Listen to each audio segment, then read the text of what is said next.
Саламатсыздарбы. Эмесе Геошондо программасы. Коронавирус чуккандардын саны Кыргызстанда 3,5 миңге жакында баратат. Бирок мындан бир ай мурда алардын саны күнүнө 10 адамга көбөйтсө, азыр күн сайын 100 киши ооруга чалдыга баштады. Алардын арасында 580ге жакын медик да бар. Бул 17%дын тегерегинде. Мурда болсо медиктердин үлүшү 26%га жеткен күндөр болгон. Каза тапкандардын саны 40ка жетти.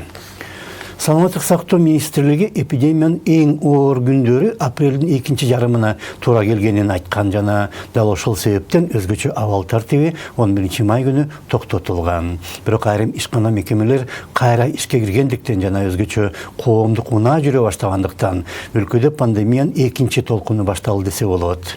Эң жаманы болсо оорулардын ким менен катнашканын таганыктоо кыйын. Калктын барын тесттен өткөрмөйүнчө ким оорлуу, ким таза экенин айтуу татаал. Анткени кээ бир адамдар ооруганын сезбей да калат. Алардын иммунитети ошондой. Бирок экинчи толкунун башталышына элдин басымдуу бөлүгү талаптуу эрежелерди аткарбай жатканында.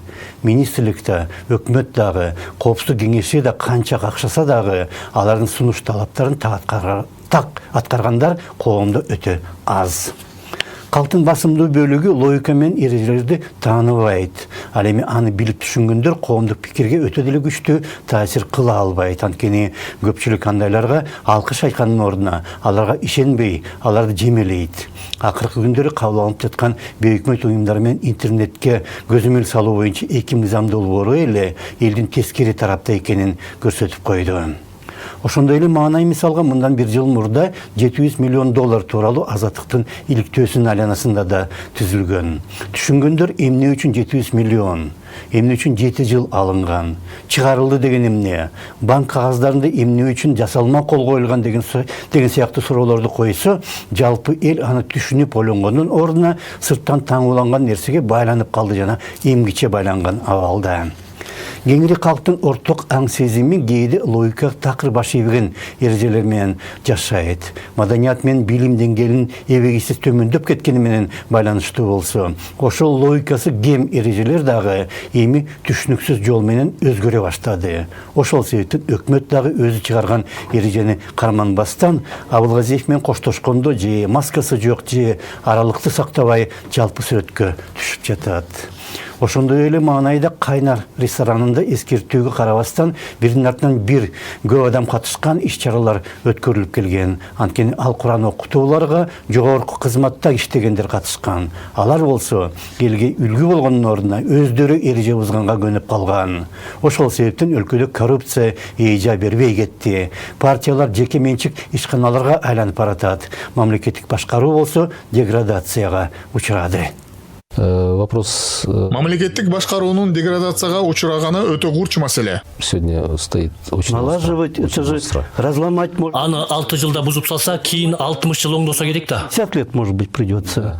И поэтому здесь очень важно политически... Ошондуктан бул маселеде саясий эрк керек. Деградацияны токтотуу үчүн жаңы саясий түрткү болууга тийиш. Реформа жөнүндө сөз кылуу үчүн жок дегенде кичине алдыга жылышыбыз керек. Вперед, я не говорю реформы, хотя бы движение вперед.